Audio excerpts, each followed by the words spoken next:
Bonjour, bonjour. Je suis tellement heureuse de vous retrouver pour cette nouvelle saison du podcast Shine, le podcast qui permet aux femmes de rayonner.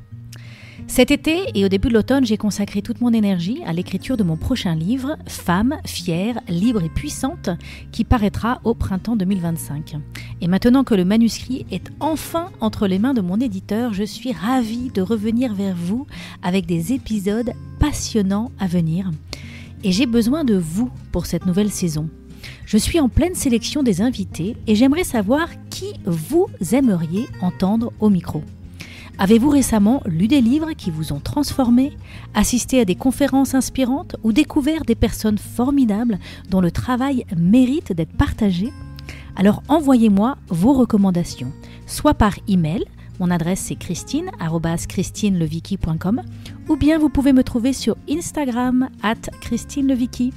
J'ai hâte de lire vos recommandations. Et pour clôturer cette intro, je t'invite à ma masterclass gratuite Oser être brillante qui se tiendra en ligne le mercredi 13 novembre à 20h30. Et en 1h30, je vais te transmettre 3 clés pour oser voir grand et activer tes talents. Je vais t'expliquer qu'est-ce que c'est que ta zone de brillance et pourquoi la grande majorité d'entre vous n'arrive pas à l'activer. Nous allons parler de la toute première leçon à intégrer si tu en as marre de plafonner dans ta vie. Et enfin, je vais vous partager l'ingrédient indispensable à définir dans ta vie qui te permettra de dépasser tes limites. Grâce à ces prises de conscience, tu ressortiras de cette masterclass confiante en tes ressources personnelles et inspirée pour oser prendre le pouvoir sur ta vie et briller. Alors, si tout cela te parle, je t'invite à me retrouver sur mon site internet christinelevicky.com/masterclass. Tu peux aussi aller sur mon compte Instagram @christinelevicky et tu trouveras toutes les infos. Inscris-toi vite et rejoins-moi mercredi. Bonjour, bonjour. Je suis tellement heureuse de vous retrouver pour cette nouvelle saison du podcast Shine, le podcast qui permet aux femmes de rayonner. Cet été et au début de l'automne, j'ai consacré toute mon énergie à l'écriture de mon prochain livre, Femme, fière, libre et puissante, qui paraîtra au printemps 2025. Et maintenant que le manuscrit est enfin entre les mains de mon éditeur, je suis ravie de revenir vers vous avec des épisodes passionnants à venir. Et j'ai besoin de vous pour cette nouvelle saison. Je suis en pleine sélection des invités et j'aimerais savoir qui vous aimeriez entendre au micro. Avez-vous récemment lu des livres qui vous ont transformé, assisté à des conférences inspirantes ou découvert des personnes formidables dont le travail mérite d'être partagé ? Alors envoyez-moi vos recommandations, soit par email. Mon adresse c'est christine@christinelevicky.com ou bien vous pouvez me trouver sur Instagram @christinelevicky. J'ai hâte de lire vos recommandations. Et pour clôturer cette intro, je t'invite à ma masterclass gratuite Oser être brillante qui se tiendra en ligne le mercredi 13 novembre à 20h30. Et en 1h30, je vais te transmettre 3 clés pour oser voir grand et activer tes talents. Je vais t'expliquer qu'est-ce que c'est que ta zone de brillance et pourquoi la grande majorité d'entre vous n'arrive pas à l'activer. Nous allons parler de la toute première leçon à intégrer si tu en as marre de plafonner dans ta vie. Et enfin, je vais vous partager l'ingrédient indispensable à définir dans ta vie qui te permettra de dépasser tes limites. Grâce à ces prises de conscience, tu ressortiras de cette masterclass confiante en tes ressources personnelles et inspirée pour oser prendre le pouvoir sur ta vie et briller. Alors, si tout cela te parle, je t'invite à me retrouver sur mon site internet christinelevicky.com/masterclass.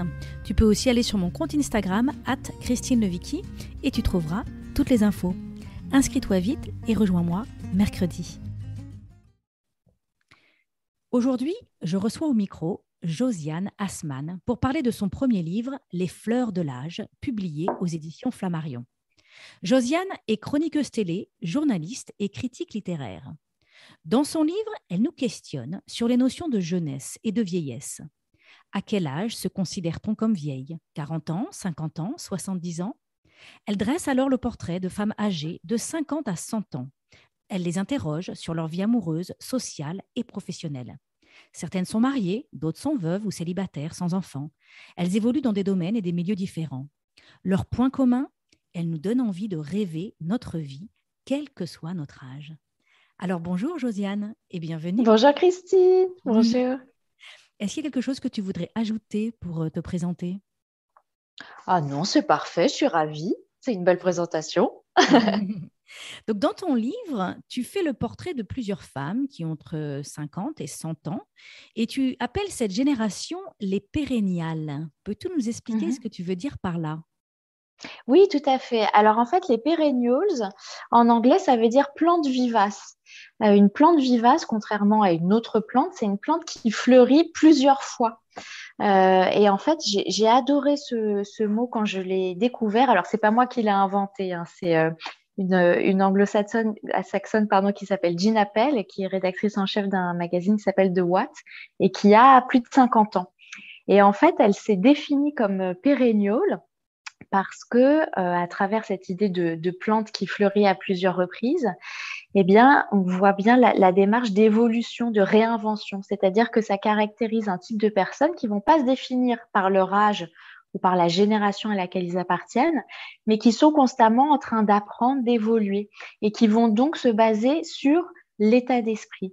Et en fait, c'est exactement ce que j'ai découvert en interrogeant ces femmes, c'est qu'elles ont cette capacité à se définir par leur curiosité, par leur envie d'apprendre, de lancer de nouveaux projets et jamais en fonction de leur âge. Donc, elles peuvent être âgées, mais rester absolument jeunes et vivantes dans leur tête. Et on pense à ces plantes vivaces qui fleurissent donc plusieurs fois, on se dit en effet, ce qui compte, c'est pas l'âge, c'est plutôt le terreau. Est-ce qu'il y a de la bonne terre? Est-ce qu'il y a des bons nutriments dans la terre? Et du coup, s'il y a tout ça, ben, la plante va refleurir. Exactement, en fait, le terreau, c'est l'état d'esprit, c'est-à-dire comment est-ce que notre mindset va conditionner notre vie. Et moi, ce que je voulais avec ce livre, avec cette enquête, c'était interroger ces femmes pour comprendre comment est-ce qu'elles pensaient, quelles étaient leurs valeurs, est-ce qu'elles avaient toujours été comme ça ou est-ce que ça a été un cheminement progressif pour comprendre vraiment d'où venait leur confiance en elles, leur liberté, le fait de gagner en puissance avec l'âge, alors même que tout le monde nous dit plutôt le contraire, c'est-à-dire que tout le monde a plutôt une image assez négative de la vieillesse, c'est-à-dire plus on avance en âge, bah, plus on est dans la perte. Et elle, au contraire, je voyais qu'elle gagnait énormément. Donc je me suis dit, il y a vraiment quelque chose à creuser. Et l'idée, c'était ça, c'était d'arriver à créer ce terreau pour les femmes âgées, mais aussi pour les femmes jeunes et pour les femmes de mon âge, enfin pour toute ma génération. Pour moi, ce sont des femmes qui justement inspirent la nouvelle génération dont je fais partie. Alors voilà, donc j'ai plein de questions sur tous les thèmes que tu viens d'aborder. Donc on va, ne vous inquiétez pas, je vais questionner Josiane sur tout ce qu'elle vient de dire. La première question que j'ai envie de te poser, c'est pourquoi cet intérêt pour les pérennials? Toi, tu as donc 33 ans. Oui. Donc déjà, ça m'interroge, voilà, pourquoi une femme de 33 ans s'intéresse à ce sujet? Comment ça t'est venu, cette idée? Pourquoi as-tu voulu écrire ce livre? Oui, alors en fait, tout est parti d'une rencontre. Je fais partie d'un club de lecture où il y a essentiellement quand même des personnes âgées, retraitées. Et naïvement, en intégrant ce club de lecture, bah, je pensais à aller à une réunion du samedi pour les petits vieux.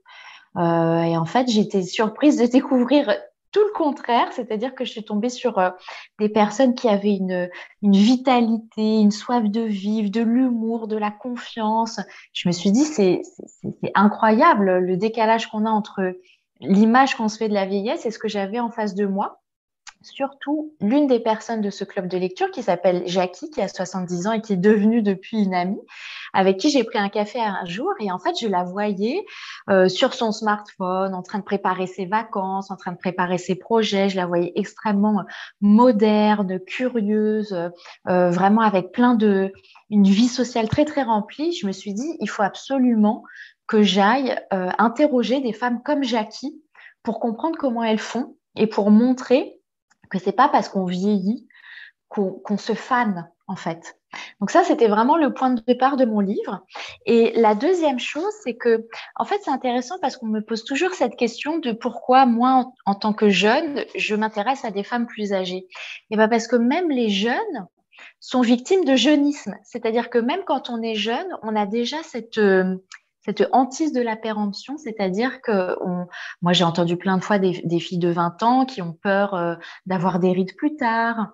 À 30 ans, je me souviens très bien, on m'a conseillé déjà de mettre de l'anti-rides. On m'a dit alors 30 ans, ça va, c'est pas trop dur parce que ça y est, ça commence à vieillir. Je me souviens très bien de mon ancienne manager de 38 ans qui disait, oh là là, bientôt 40, l'enfer, le gouffre, ça y est, tout est fini. Alors qu'à 40 ans, on n'est même pas à la moitié de sa vie aujourd'hui. Donc, je me suis dit, il y a vraiment un terrain à explorer pour comprendre pourquoi est-ce que si jeune, on a déjà peur de vieillir et pourquoi est-ce qu'on est dans une société si jeuniste alors même qu'on est dans une société vieillissante. Alors justement, voilà, quels sont les chiffres sur les pérennials? Est-ce que c'est une information que tu as? Combien il y a de personnes de plus de 50 ans en France, en Europe, dans le monde, je ne sais pas. Alors, j'ai pas de chiffres comme ça. Je sais que, alors attends, si je reprends peut-être, voilà, je sais que j'ai marqué au début de mon livre, c'est l'avant-propos. Je vous le lis, il est juste à côté de moi, donc j'en profite. En 2040, 30% de la population sera âgée de plus de 60 ans. Une personne sur trois sera senior. Donc quand même, c'est pas rien. 2040, c'est demain. Donc, alors ce que je précise juste sur les perennials, c'est que on peut être jeune et être perennials, puisqu'en fait, c'est pas une question d'âge, c'est une question Oui. d'état d'esprit. Moi, ce qui m'intéressait en fait dans le fait de qualifier ces femmes de perennials, c'était de montrer l'état d'esprit qu'elles avaient. Mais on peut très bien avoir 20 ans et avoir déjà ce mindset de perennials. Ah oui, d'accord. Ça, c'est très intéressant, en effet, de bien préciser ça, qu'on peut être un perennials à 20 ans. Tout Mais à voilà, fait. moi, je décide, c'est un choix de vie, en fait. C'est un Exactement. état d'esprit et c'est un choix de vie. Formidable. Ah bah ça y est, oui, je suis perennial. Ah ben voilà. J'ai bien décidé, super. Alors, tu nous as dit tout à l'heure que donc, quand tu allais dans ce club de lecture, tu avais l'impression que, au début, initialement, que tu allais aller à un rendez-vous chez les petits vieux, et puis que finalement, tu t'es rendu compte absolument pas que ces personnes étaient pleines de créativité, de curiosité et tout ça. Est-ce qu'il y a quand même des idées préconçues que tu avais avant de faire ces interviews? Même peut-être des choses, une image que tu avais avant de faire les interviews et peut-être des croyances dont tu as dû te débarrasser toi-même, même en étant très ouverte. Je ne sais pas. Je me pose cette question-là. Oui, complètement. Oui, oui, c'est vrai que, alors, une des croyances qui n'est évidemment pas vraie, c'est le fait qu'on dit parfois que les personnes âgées euh, sentent mauvais. Et alors, c'est bête, mais en fait, comme je les prenais dans mes bras, ces personnes que j'ai interrogées, parce que je les ai interviewées pendant des heures et on est devenus amis, donc à la fin, on se prenait dans les bras. Et quand j'ai senti leur parfum, quand j'ai senti à quel point elles sentaient bon, je me suis Mhm. dit, mais c'est fou quand même d'avoir cette croyance. Ça, c'est une croyance que j'avais. Et je me souviens avoir été aussi très surprise en interrogeant Colette, qui est la grand-mère d'une de mes meilleures amies, qui a 92 ans, quand elle m'a dit qu'elle adorait faire du blablacar avec des inconnus. Ça m'a surprise parce que je me suis dit, bah, peut-être que les personnes âgées ont un peu plus de mal à aller vers des jeunes, sont peut-être un peu moins ouvertes avec l'âge. Et au contraire, elle m'a dit qu'elle adorait ça justement pour rencontrer des nouvelles personnes, qu'elle était très sociable, qu'elle n'avait pas du tout peur. Et je me suis rendu compte à quel point c'était quand même un état d'esprit, c'est-à-dire que euh, on connaît tous des jeunes qui sont jeunes dans leur âge et qui sont déjà vieux dans leur tête. Et à l'inverse, ces femmes qui sont âgées dans leur âge, je les trouvais parfois même plus jeunes et plus ouvertes que moi. Mhm. Et je précise qu'elles sont d'ailleurs très modernes, hein.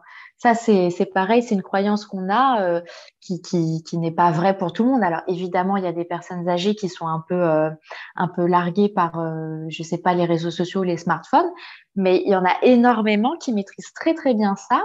Et d'ailleurs, Arlette, une des femmes que j'ai interrogées qui a 101 ans, elle a demandé l'iPhone 8 pour ses 100 ans.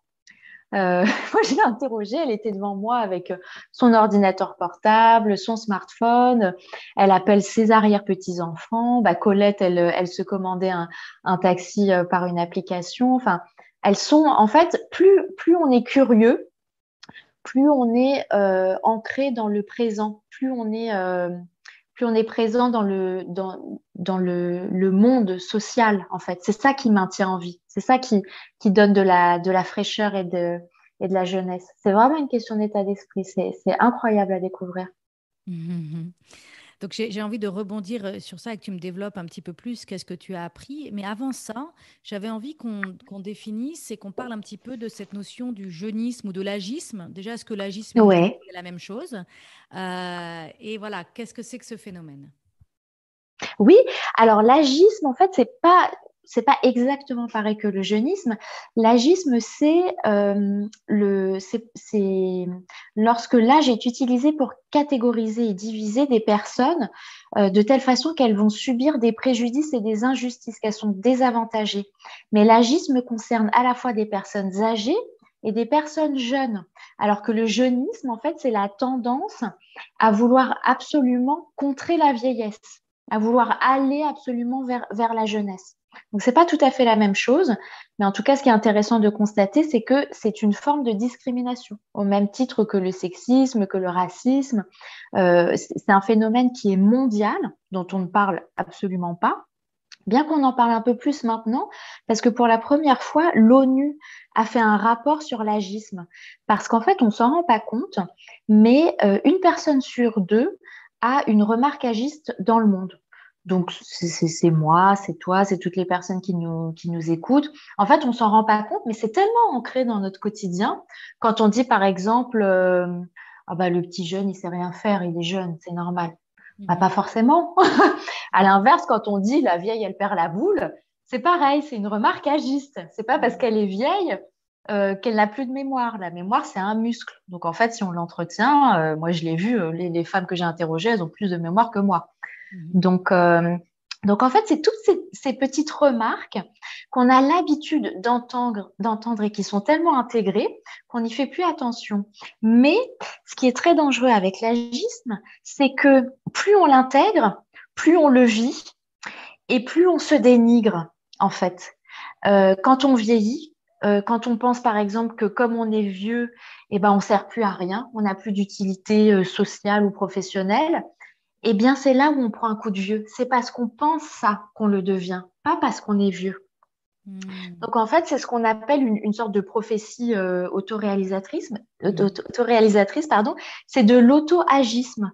C'est Voilà, quand on se dit souvent, l'image que vous avez de vous-même est une prophétie qui s'autoréalise. Tout à fait. exactement. Quand on dit je suis trop vieille pour, alors ça, le nombre de fois où je l'ai entendu, mais même avec des personnes jeunes, ah non, mais je suis trop vieille pour faire ça maintenant, je suis trop vieille pour changer de travail, je suis trop vieille pour porter une tenue que j'ai envie de porter, je suis trop vieille pour mettre de la couleur, je suis trop vieille pour, j'en sais rien, danser la salsa le soir. Bah, en fait, plus on se dit ça, plus on devient vieille. En effet, c'est ça le problème. C'est pas Mhm. tant l'âge, c'est le comportement que l'on adopte vis-à-vis de l'âge, en fait. Mhm. Mhm. Tout à fait. Donc, tu parles dans ton livre de déconstruire la notion de jeunesse. Ouais. Qu'est-ce que tu veux dire par là? Et ben parce qu'en fait, souvent, on oppose la jeunesse à la vieillesse, comme si c'était deux clans qui n'avaient rien à voir. Avec un mieux que La... l'autre. Voilà, souvent. Et en fait, ce qui est intéressant, c'est que la question qu'on me pose systématiquement au sujet de mon livre, c'est pourquoi vous, en tant que jeune, vous allez voir des vieilles dames, comme si on n'avait rien en commun. Alors qu'en fait, moi, ma volonté, ce n'était pas d'aller voir des vieilles dames, c'était d'aller voir des femmes qui sont libres et qui ont gagné en puissance avec l'âge et de montrer comment on peut se réinventer à tous les âges de la vie. C'était ça ma démarche. Donc en fait, à partir de ce moment-là, l'âge n'a plus d'importance. Et quand on arrête de penser avec son âge, eh ben, on a une liberté incroyable. C'est-à-dire que l'âge aujourd'hui devient une barrière mentale. Quand on commence à se comporter en fonction de son âge, même quand on est jeune, hein, quand on dit par exemple bah, à 20 ans on est inconscient ou à 60 ans on est rangé, on est plus sérieux. Mais pourquoi? C'est pas vrai. À 30 ans, il faut avoir fait ci, fait ça. Ça me rappelle toujours quand Jacques Séguéla avait dit si on n'a pas sa Rolex à 50 ans, on a raté sa vie. Et ben en fait, on s'en rend pas compte, mais on fait un peu la même chose avec l'âge. Alors, sans la Rolex évidemment, mais il faut que, il faut qu'on coche des cases en fonction d'un certain âge. Hmm. Or, moi, je pense que c'est quand même plus enrichissant de cocher déjà les cases qu'on se crée soi-même et surtout de le faire en fonction de son épanouissement. C'est-à-dire pas de se dire, bon, bah voilà, là j'ai 60 ans, bah, je suis à un âge où je suis censée faire ça de ma vie. Je pense que c'est plus intéressant si on se dit, bon voilà, là, qu'est-ce que j'ai envie de vivre? Comment je me sens? De quoi j'ai besoin? Qu'est-ce que j'aimerais réaliser? Qu'est-ce que j'aimerais m'autoriser? En fait, c'est le fait de s'autoriser. Ça, c'est un verbe qui a été très important pour moi dans l'écriture de ce livre, parce que je me suis rendu compte que ces femmes, elles s'autorisent énormément de choses, justement parce que elles ne pensent pas à l'âge. Elles pensent jamais à leur âge. Parfois, elles oublient même l'âge qu'elles ont. Mhm. Et elles fréquentent des personnes beaucoup plus jeunes et des personnes beaucoup plus vieilles. Et donc, ça leur permet d'avoir une multiplicité de points de vue. C'est ça Mhm. qui enrichit. C'est ça qui permet de créer toujours cette curiosité, cette vivacité, cette énergie, cette gourmandise de la vie. Hmm. Alors, quelles sont les plus belles découvertes ou les plus belles leçons que tu souhaiterais nous partager aujourd'hui et que tu as tirées de toutes ces rencontres? Alors, il y en a beaucoup parce que c'est vrai honnêtement, elles ont changé ma vie, en fait. Ces femmes et le fait de les avoir rencontrées, de les avoir interrogées, d'avoir écrit ce livre, ça a radicalement changé ma vie parce que ça a changé mon point de vue. C'est-à-dire que maintenant, à partir du moment où parfois j'ai des petites phrases où je m'interdis quelque chose, où je me dis, ah non, là, je peux pas parce que, et ben, j'ai ce réflexe maintenant de me dire, ah bah tiens, qu'est-ce que je m'autorise pas là quand je me dis ça? Alors qu'avant, j'avais pas du tout ça. Ça, elles m'ont fait prendre conscience de ça. Elles m'ont fait prendre conscience aussi de la curiosité, à quel point c'était important d'aller voir des personnes différentes. Je pense par exemple à Arlette qui a 101 ans, qui m'a dit que pour elle, l'important c'était le futur. Alors qu'elle pourrait dire à 101 ans, bon voilà, j'ai bien vécu, ma vie est derrière moi, mais à aucun moment, elle n'a cette nostalgie du passé, ce qu'on appelle le syndrome du rétroviseur, c'est-à-dire le fait de se regarder en arrière et de croire que c'était mieux avant. À aucun moment, elle n'a ça. Et d'ailleurs, aucune des femmes interrogées, elles sont toujours en train de se projeter vers l'avenir, d'imaginer des projets, de vouloir réaliser leurs rêves, de se faire plaisir aussi. Ça, c'était un truc très important. Elles se font plaisir. C'est pour ça que je parle de gourmandise de la vie, parce qu'elles ont cet appétit de vie, malgré les obstacles, malgré les deuils, malgré les pertes, parce qu'évidemment, le tableau n'est pas rose et parfait, hein. Ce sont des femmes normales de la vraie vie. Moi, je voulais pas interroger des stars ou des actrices exceptionnelles. Je voulais vraiment interroger des femmes de tous les jours, enfin, qui sont nos mères, nos grands-mères, nos collègues, nos voisines de palier, pour montrer qu'on peut tous et toutes avoir cette capacité à, à, comment dire, à transformer notre façon de se voir et justement d'arrêter de se voir en fonction de l'âge. Alors, il y a ce voir et il y a quand même, comme tu le dis, une réalité. C'est qu'en effet, quand on vieillit, ben, on vit plus de deuil parce que naturellement, on a plus de personnes autour de nous qui partent, hein, qui font leur transition. Mhm, Et puis, on peut aussi avoir des soucis de santé, des douleurs. Le corps vieillit quand même. Donc, il peut y avoir de l'arthrite, des problèmes de genoux, de hanches, de la vue qui baisse. Enfin, il y a quand même des frustrations physiques que, mhm. par contre, les personnes plus jeunes peuvent aussi ressentir. Mais statistiquement, il y en a quand même plus quand on vieillit. Comment les femmes parlent de comment elles gèrent ça?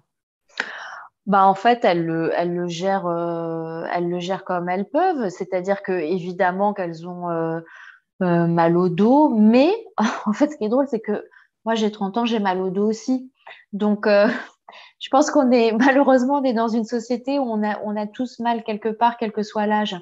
Et ce qui est étonnant, c'est que comme elles cultivent cette curiosité dont je parlais, en fait, elles adorent marcher, elles adorent, je pense par exemple à Dominique qui a 70 ans, qui part faire des treks en Inde à 4000 mètres d'altitude pour financer une ONG dont elle est présidente.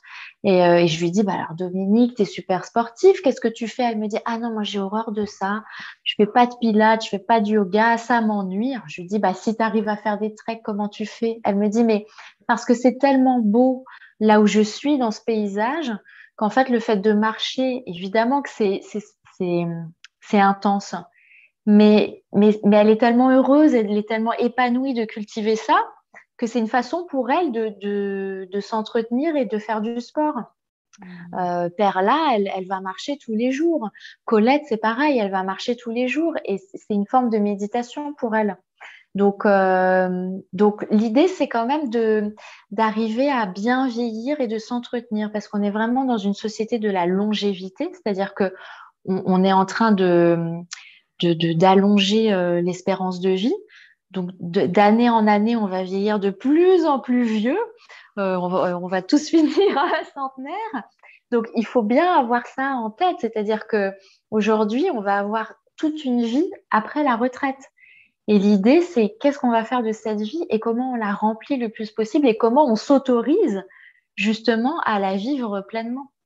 Mhm. Mhm. Donc, cette image, je voudrais revenir sur cette image du syndrome du rétroviseur parce que j'ai eu moi personnellement une révélation il n'y a pas si longtemps que ça. Donc, moi, j'ai 47 ans, donc je m'apprête à rentrer dans cette catégorie, en fait, j'ai encore le temps, mais voilà, je sens que le nouveau chapitre, en fait, c'est d'aller vers mon corps qui va montrer des signes de vieillesse. Et donc, c'est vrai qu'il y Mhm. a. Et donc, qu'est-ce que ça veut dire qu'est-ce que la société nous renvoie par rapport à ça on a toutes les crèmes anti-âge, voilà, avoir des signes de vieillesse sur son corps, c'est très mal vu.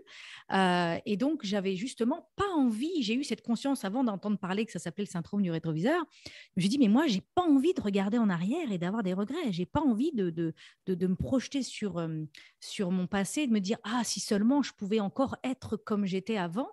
Et donc, ce que j'ai fait, c'est que j'ai créé un tableau de vision sur lequel j'ai collé que des images de femmes bien plus âgées que moi que je trouvais belles.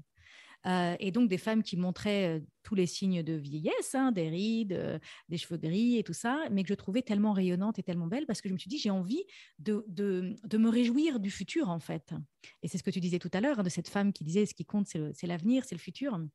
Et moi, j'avais envie de profiter de l'instant présent, bien évidemment, pleinement, et en même temps, de ne pas avoir peur et d'avoir envie d'aller vers mon avenir.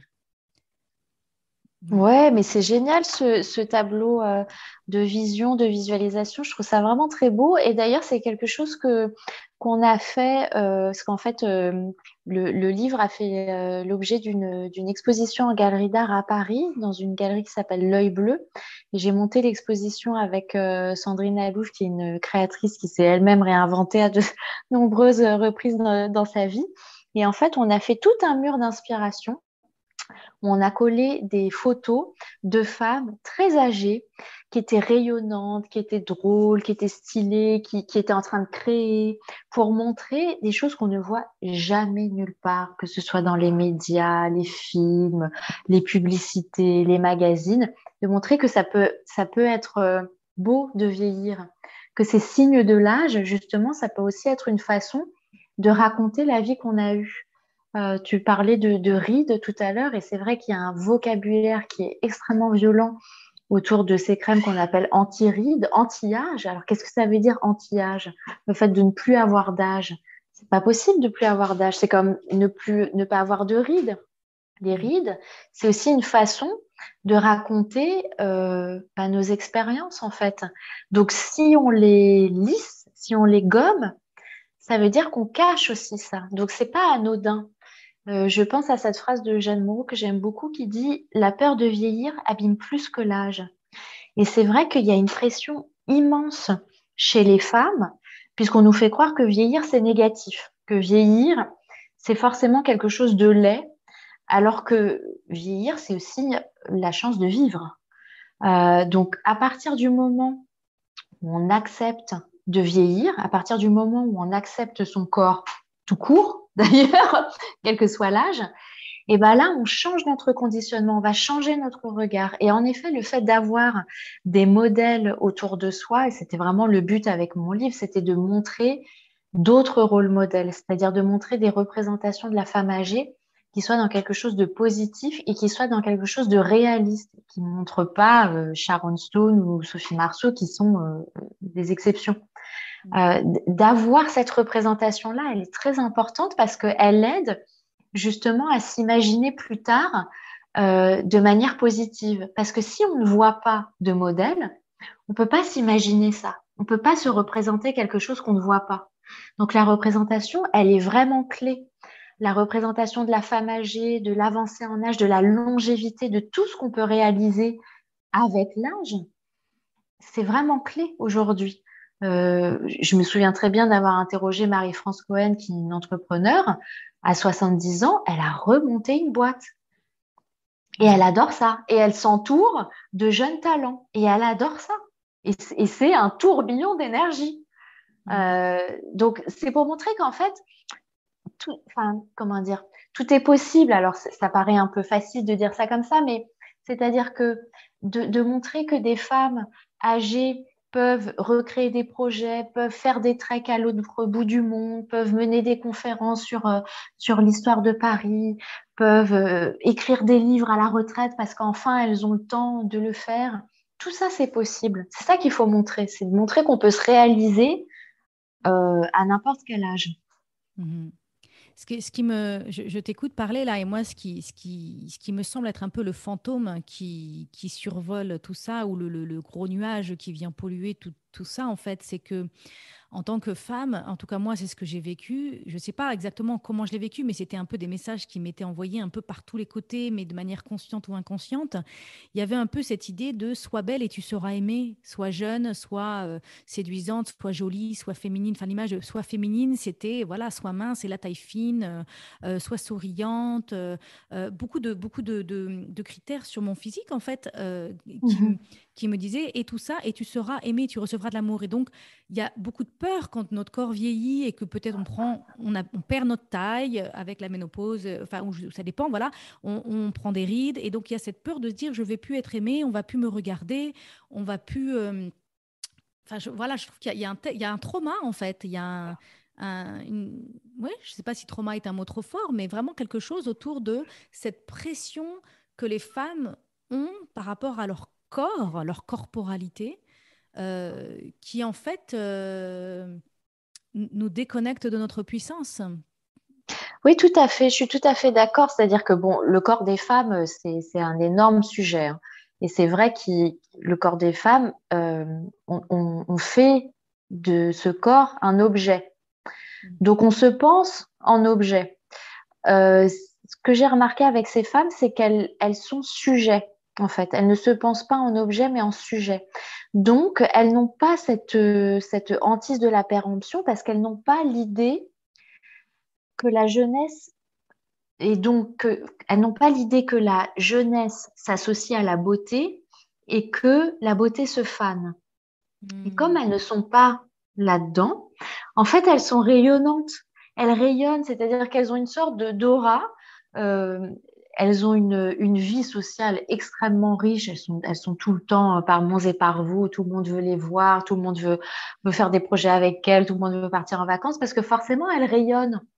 Et elles rayonnent parce qu'elles se pensent en tant que sujet. Alors, ça ne veut pas dire qu'elles sont pas coquettes, hein. Elles vont mettre évidemment des couleurs, des boucles d'oreilles, Oui, elle se du célèbre. maquillage. Elle se Voilà, célèbre. Hmm. exactement. Mais elles ne se pensent pas en objet. Et je pense que ça, c'est un, comment dire, c'est un switch qui est important à faire parce qu'en effet, si on ne le fait pas, euh, on est tout le temps menacé. On est tout le temps menacé de la perte qu'on peut avoir. C'est vrai. Et on peut associer la jeunesse à la beauté. Oui. Alors Donc que il y a un moi, peu je les cette idée vois. de si je me considère comme objet, ben en fait quelque part je vais forcément subir mon âge et parce que enfin je vais m'enfermer en fait dans cette idée que je suis périmée ou quoi que ce soit, enfin, cette peur hein, que beaucoup de femmes expriment avoir en prenant de l'âge, tandis que si je me Mhm. considère comme sujet, ben je peux être radieuse et en fait ce qui fait ma beauté, c'est ma radiance, c'est mon magnétisme. C'est exactement ça. Ça ne dépend absolument pas du poids que j'ai sur la balance, de la fermeté de ma peau, de la couleur de mes cheveux.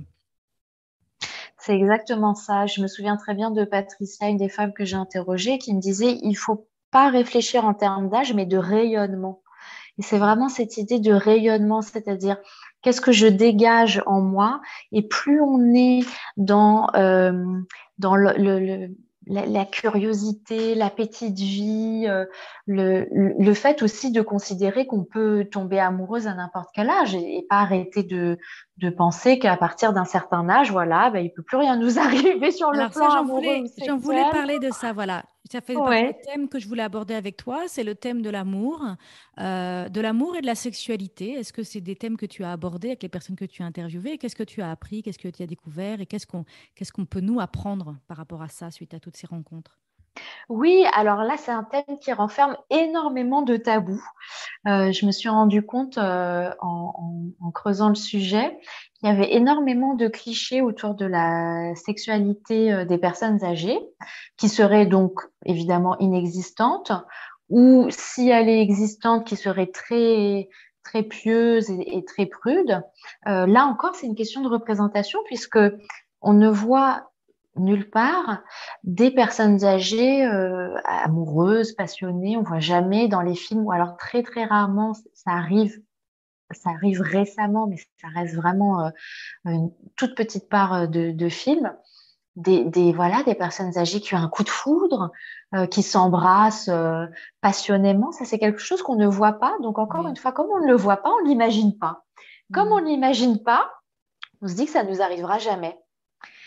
Or, c'est faux. Évidemment que les personnes âgées ont une sexualité. Là encore, ça va pas être toutes les personnes âgées, puisque évidemment, on est tous uniques. Mais en fait, ce thème renferme des tabous déjà parce que les personnes âgées elles n'ont pas forcément envie d'en parler, et puis parce que ce sont les jeunes qui en parlent. Ce ne sont pas les vieux. Mais bien sûr qu'on peut aimer à tous les âges, c'est-à-dire qu'il n'y a pas d'âge limite pour l'amour. Jusqu'à notre dernier souffle, nous sommes en mesure, l'être humain est en capacité d'aimer et de désirer. Ça, c'est pas quelque chose qui se périme ou qui s'arrête. Euh, Nos cœurs peuvent s'aimer et nos corps peuvent s'aimer. Jusqu'à Toujours, toujours. Et là encore, plus on s'autorise à ça, plus ça arrive, évidemment. Le problème, c'est quand on ne se l'autorise pas. Quand on se dit, je suis trop vieille pour refaire ma vie, je suis trop vieille pour avoir un rencard, Mhm. ben on se bloque de ça, Mhm. en Mhm. fait. Et Mais il y a aussi toutes les personnes qui sont encore en couple, hein, qui sont âgées et qui sont encore en couple et qui peut-être aussi se limitent et se disent, oh, on n'a plus l'âge, et quelque part ferment la porte à leur sexualité alors qu'en fait, ils pourraient encore s'amuser. oui, bien sûr. Et ce qui est intéressant aussi, c'est que la sexualité des personnes âgées se métamorphose. C'est-à-dire que on est plus dans ce qu'on appelle le slow sex, le fait de gagner en intensité, mais pas forcément en performance. C'est une vision qui est moins traditionnelle que celle qu'ont les personnes plus jeunes, mais ça ne veut pas dire qu'on perd en intensité. Au contraire, ça veut dire qu'on fait l'amour différemment. Moi, je me souviens très bien d'avoir entendu Jane Fonda qui disait ma vie sexuelle n'a jamais été aussi bien qu'à 70 ans. Enfin, il y a plein d'exemples comme ça, en fait, parce qu'aussi, bien sûr, il y a des changements hormonaux, avec la ménopause notamment. Mais voilà, l'idée, c'est toujours de comprendre que c'est pas parce qu'on avance en âge que ça va être moins bien. Peut-être que ça va être différent, mais justement que ça va être aussi intéressant. Et là encore, ne rien euh, ne rien se brider, je dirais. C'est ça le problème. Mais à tout âge, hein, même quand on est jeune, il y a plein de choses qu'on s'autorise pas. Ah voilà, je voulais qu'on parle justement des femmes plus jeunes. Euh, Parce que est-ce que toute cette liberté, cette libération, cette puissance auxquelles les femmes que tu as interviewées disent avoir accédé parce qu'elles se sont libérées peut-être de la peur du jugement des autres. Donc il y a vraiment une phase de libération. Il y a aussi le fait que quand on est plus âgé, on est libéré de la parentalité, on est libéré peut-être du travail. Enfin, il y a différentes choses dont on est libéré qui nous permettent d'être plus libres. Tout simplement, on a plus de temps et on peut plus facilement faire ce qu'on veut, monter dans la voiture, partir, aller quelque part. Enfin voilà. Mais est-ce que c'est quelque chose qui se produit justement que à cette étape de vie parce qu'on est libéré de la parentalité, peut-être du travail et de certaines choses, ou est-ce que vraiment, et toi, enfin, tu avais l'air de dire que ça a changé ta vie et que toi, aujourd'hui, à 33 ans, tu arrives à intégrer des leçons, mais voilà, est-ce que c'est une utopie ou est-ce que vraiment on pourrait avancer l'âge à laquelle on apprend ces leçons, en fait? Ou est-ce que, en fait, c'est justement génial que ça arrive plus tard, c'est un cadeau de la vie, d'avoir ce renouveau, alors, alors qu'on pensait que peut-être il n'y en aurait pas, je ne sais pas. Oui, bah, je pense que c'est un peu tout. Mais en effet, moi, ce que j'ai appris en interrogeant ces femmes, c'est que le plus tôt est le mieux, c'est-à-dire plus tôt on découvre ces messages et cet état d'esprit, et mieux on se porte et mieux on arrive à construire son avenir. Mais c'est vrai que c'est un cadeau aussi d'avancer en âge et de pouvoir se libérer de ces jugements extérieurs, de plus être dans la construction sociale. Je me souviens très bien de Patricia qui me disait, le plus dur, c'est d'être jeune, en fait. Parce que quand on est jeune, justement, on est très sensible au regard extérieur, on est dans la construction, donc en fait, on a la tête dans le guidon et on essaye, on apprend à se connaître, donc on fait des erreurs et puis on se fait pas confiance et puis le temps passe et une fois qu'on a assez d'expérience avec l'âge, notamment, on est libéré de ça parce qu'on a coché toutes ces cases. On n'a plus besoin de ça, en fait. On n'a plus besoin de montrer ce qu'on sait faire. On sait déjà ce qu'on sait faire. Donc, c'est très libérateur parce que on sait qui on sait ce qu'on veut et ce qu'on ne veut plus. Donc, on peut se permettre plus de choses. Et on est Ça, c'est aussi quand même un fier, et on cadeau. est aussi fier du chemin parcouru. Quelque part, si ça avait été, Exactement. voilà, la question que je me pose, c'est si ça avait été, enfin, c'est aussi intéressant de se dire que c'est un état qu'on a acquis. En fait, c'est un travail de libération qui se fait avec le temps. Mais en même temps, c'est vrai que je pense que les personnes plus jeunes, et moi j'ai trois filles notamment, et j'ai à cœur de leur transmettre le plus que je peux. En même temps, j'accepte qu'elles vont faire leur chemin et que le vrai cadeau, c'est de faire son propre chemin. Mais c'est vrai que c'est intéressant aussi de chercher à transmettre, et d'essayer d'envoyer des pistes et d'orienter un peu pour aller vers cette libération le plus tôt possible. Mhm. Oui, tout à fait. C'est vrai que c'est aussi le temps de la transmission. Et c'est vraiment une sorte de dépouillement. Les femmes que j'ai interrogées me parlaient de ça, c'est-à-dire qu'elles se sont libérées des contraintes, des obligations. Donc, en fait, elles se sentent beaucoup plus légères. Elles sont pas en train de bâtir quelque chose. C'est pour ça qu'il faut aussi en profiter, en fait, quand on atteint un certain âge, parce que justement, on a cette liberté de pouvoir le faire. Donc, il y a vraiment, euh, derrière tout ça, il y a vraiment un travail sur l'estime de soi qui a à faire, sur le fait d'actualiser aussi l'image que l'on a de soi, c'est-à-dire pas rester dans le passé, mais actualiser l'image d'aujourd'hui avec les rides, avec ce que ça comporte, et puis de l'accepter, cette image, et puis de voir comment on peut jouer avec, en fait, comment est-ce qu'on peut s'amuser. Moi, je sais que, par exemple, l'une de mes idoles, c'est Iris Apfel, elle a 100 ans.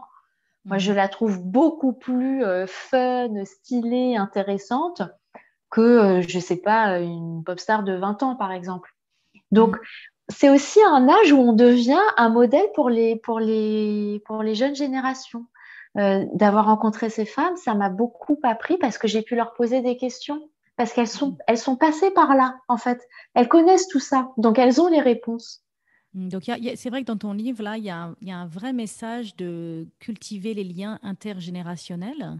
Mhm. Donc, toi, tu as été vers ces personnes. Qu'est-ce que tu recommandes à nos auditrices et à nos auditeurs qui nous écoutent? Comment est-ce qu'on peut cultiver ces liens intergénérationnels? Qu'est-ce qu'on pourrait faire autrement aujourd'hui pour que cette transmission se fasse plus facilement? Ah bah c'est très simple, il faut aller parler à une personne âgée. Allez parler à votre voisine de palier, puis vous allez voir, ça se trouve, c'est une femme extraordinaire. J'en parle parce que c'est exactement ce qu'a vécu donc Sandrine Alouf, la personne avec qui j'ai fait l'exposition Les Fleurs de l'âge à la Galerie L'Œil Bleu. Sa voisine de palier s'appelle Jeanne, elle a 84 ans. Elle nous a raconté sa vie. Elle a une vie romanesque au possible. On pourrait faire un film sur elle. C'est incroyable. Mais bien sûr que si on la croise sur le palier, on va pas du tout s'imaginer qu'elle a cette vie-là. Donc en fait, on est entouré de pérennieuses, de femmes qui ont vécu des choses incroyables et qui n'attendent que ça, de nous transmettre en fait, de nous parler, de nous aider. Donc c'est à nous aussi, en tant que personnes plus jeunes, d'aller faire un pas vers elles, d'aller à leur contact et à l'inverse, bien sûr, les personnes âgées de le faire dans les deux sens parce que en fait, c'est bénéfique dans les deux sens. Et c'est d'ailleurs l'un des conseils que donne le rapport de l'ONU pour combattre l'agisme. Il y a le fait de mettre en place, bien sûr, des législations, des campagnes, etc. Mais il y a tout ce qui concerne les activités éducatives et les contacts intergénérationnels. C'est-à-dire qu'à partir du moment où on crée un lien avec une personne âgée. Elle n'est plus dans l'isolement, elle n'est plus dans la solitude. Et on estime quand même que 6,3 millions de cas de dépression dans le monde sont dus à l'agisme. Donc c'est énorme. Ça coûte des milliards de dollars par an aux États-Unis. Donc en fait, ça veut dire qu'on perd des milliards de dollars à cause des préjugés que l'on a sur l'âge et notamment sur la vieillesse. Donc je pense que le plus important, c'est déjà soi-même dans sa tête de prendre conscience de l'agisme et de la façon aussi dont on se parle quand on se dit ah bah ma vieille, ça y est, t'as Alzheimer. Ça, c'est une remarque agiste. C'est une remarque qui est négative et qui n'est pas forcément vraie en plus. De réagir aussi face aux autres quand on entend une remarque agiste et de leur expliquer pourquoi et ce que c'est, parce que parfois les gens ne savent pas ce qu'est l'agisme. Je donne un exemple. Par exemple, l'autre jour, j'avais entendu une femme qui disait ah bah Patti Smith, c'est incroyable parce qu'elle est toujours belle à son âge. Elle est encore belle à son âge. Alors j'ai dit non, elle est belle tout court. Elle n'est pas encore belle, en fait. Tous ces petits mots de encore, toujours, tout ça, faut l'enlever parce que c'est faux. Elle est belle, point. Donc, prendre conscience, expliquer, nommer les choses, c'est déjà énorme. Et ensuite, faire une action envers une personne âgée. Et vraiment, j'invite toutes les jeunes personnes à faire ce pas, à faire ce pas. Moi, je me suis fait plein de copines de plus de 70 ans. J'ai enregistré un épisode avec Camille Sfez dans lequel Ouais, on parle des cercles de femmes. ouais. Et moi, personnellement, j'aimerais beaucoup vivre chez moi. Donc, je vis en Californie, donc avec les personnes de mon entourage et de ma communauté, un cercle de femmes multigénérationnel, donc avec mes filles et avec les grands-mères du quartier, quoi. Et d'avoir tous les âges représentés dans le cercle, en fait. C'est très important. Et je pense que c'est comme ça aussi comment dire, qu'on construit une société meilleure, c'est-à-dire une société qui est dans la mixité. Moi, le Mhm. fait qu'on me pose la question à chaque fois de savoir pourquoi est-ce qu'une jeune va voir des vieux, c'est quand même très représentatif Oui. de la façon dont on considère nos vieux. Mhm. C'est vrai. Mhm. Ça veut dire qu'on ne se mélange pas, en fait. Non. Et qu'on pense que on pense qu'on va pas se comprendre. On pense qu'on n'a Que rien à se dire et voilà, qu'on n'a rien à faire ensemble. alors qu'au contraire, au Mhm. contraire. Oui, formidable, formidable, formidable. Bah, écoute, Josiane, on arrive à la fin de cet épisode. Est-ce qu'il y a quelque chose, un dernier message que tu souhaiterais transmettre à nos auditeurs avant de clôturer?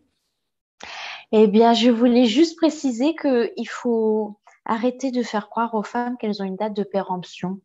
Et Mhm. surtout, ne croyez pas que vous n'avez plus rien à transmettre parce que vous vieillissez. Au contraire, ça peut être un temps merveilleux, même s'il n'est pas parfait. De toute façon, c'est jamais parfait. Mais ça peut être un temps où on savoure des choses et où on se découvre soi-même. Formidable, formidable. Et alors, où est-ce que les auditeurs peuvent te retrouver? Donc, bien évidemment, je vous invite tous à vous procurer le livre de Josiane, Les fleurs de l'âge, publié aux éditions Flammarion. Et sinon, où est-ce qu'on peut te retrouver ou te suivre? Est-ce que tu es présente sur les réseaux? Oui, j'ai un compte Instagram qui s'appelle Josie, alors Josie, reporter déco, où je partage mes inspirations déco, poésie, littérature, mode et voilà, tutti quanti, tout l'univers. D'accord, donc Instagram, c'est l'endroit où te retrouver, où te suivre si on a envie de rester dans ton énergie. J'ai vraiment énormément apprécié la profondeur de tes propos, la simplicité et la profondeur de tes propos. Ça m'a beaucoup éclairé. Je ressens en cette fin d'épisode mon cœur grand ouvert. Et c'est vraiment une de mes intentions à travers mes épisodes, c'est d'aider les personnes à être ouvertes, à être ancrées et à croire en soi, croire en la vie, hein. La tagline de ce podcast, c'est accompagner les femmes à vivre une vie radicalement libre et choisie. Et on est complètement là-dedans avec cet échange. Donc, merci, merci beaucoup, Josiane, d'avoir accepté mon Mais invitation. merci beaucoup Christine de m'avoir invitée et merci beaucoup pour ce podcast que j'adore écouter. J'ai pas écouté tous les épisodes, mais ceux que j'ai écoutés étaient vraiment merveilleux. Donc merci beaucoup à toi pour ce que tu fais. Merci, à bientôt. Au revoir. Alors voilà, ma conversation avec Josiane est terminée. Mais si vous avez envie de continuer à explorer cette thématique d'oser rêver sa vie, de connecter à sa puissance à tout âge et de se rendre visible, alors je vous invite à écouter l'épisode 54, intitulé « Rêver sa vie en couleur », ainsi que l'épisode 60, « Femmes puissantes et vulnérables », et enfin l'épisode 67, « L'invisibilisation des femmes de plus de 45 ans ». Si cet épisode t'a inspiré, t'a donné envie d'aller de l'avant dans ta vie, mais que encore trop souvent t'as l'impression d'être coincé dans une vision limitée de toi-même, si t'en as marre de douter, de devoir gérer le syndrome de l'imposteur qui te bloque, alors je t'invite à me retrouver dans la masterclass Oser être brillante. Cette masterclass est gratuite, elle a lieu mercredi 13 novembre à 20h30 heure de Paris. Pour t'inscrire, c'est super simple, il te suffit d'aller sur mon site internet christinelevicky.com/masterclass. Tu peux aussi retrouver toutes les infos sur Instagram @christinelevicky. On se retrouve mercredi. À très bientôt. Si cet épisode t'a inspiré, t'a donné envie d'aller de l'avant dans ta vie, mais que encore trop souvent t'as l'impression d'être coincé dans une vision limitée de toi-même, si t'en as marre de douter, de devoir gérer le syndrome de l'imposteur qui te bloque, alors je t'invite à me retrouver dans la masterclass Oser être brillante. Cette masterclass est gratuite, elle a lieu mercredi 13 novembre à 20h30 heure de Paris. Pour t'inscrire, c'est super simple, il te suffit d'aller sur mon site internet christinelevicky.com/masterclass. Tu peux aussi retrouver toutes les infos sur Instagram @christinelevicky. On se retrouve mercredi. À très bientôt.